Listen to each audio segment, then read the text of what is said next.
Bienvenue sur la chaîne YouTube Article 6, dont le but est de faire connaître l'article 6 de la Déclaration des droits de l'homme et du citoyen de 1789, qui s'affiche à l'écran.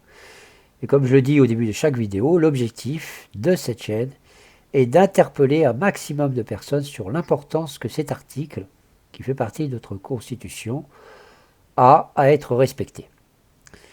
Au passage, un petit clin d'œil à l'association Fédération française de citoyenneté. Je vous mets le lien en description, allez y voir, ça vaut le coup. Je crois que vous êtes assez grand pour lire cet article 6 qui s'affiche à l'écran tout seul. Et cette fois, je vous indique le but et la raison de la chaîne, qui est finalement mon ras-le-bol de ce que je vais appeler la délinquance administrative.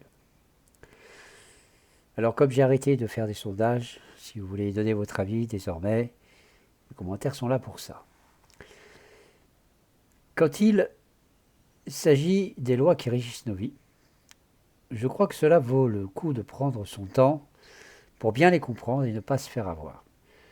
Le texte est très court, mais je vais devoir parler assez lentement et je vous mets tous les liens bien sûr dans la description de la vidéo.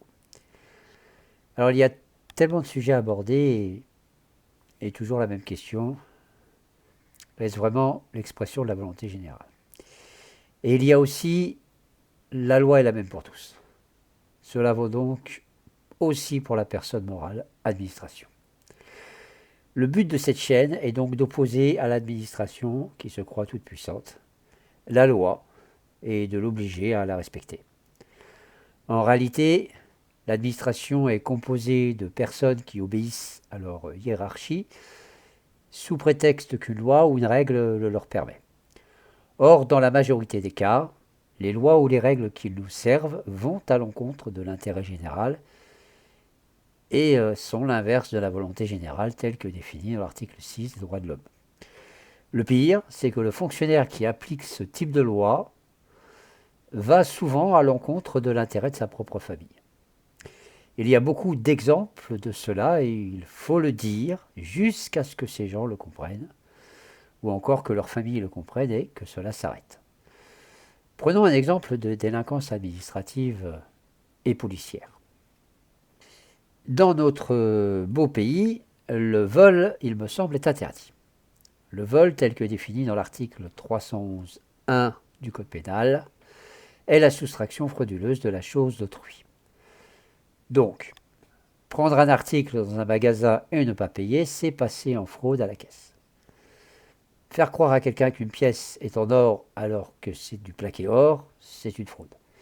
Faire un faux pour obtenir quelque chose, c'est une fraude. Utiliser une loi pour faire croire quelque chose de faux afin d'obtenir un dommage ou une réparation, ou mettre une amende, ou encore de confisquer l'objet, est une fraude, et donc un vol. Nous avons tous vu, lors des événements de 2018 avec les Gilets jaunes, les confiscations d'objets usuels comme des clés de voiture dans une poche fermée, sous prétexte d'armes par destination.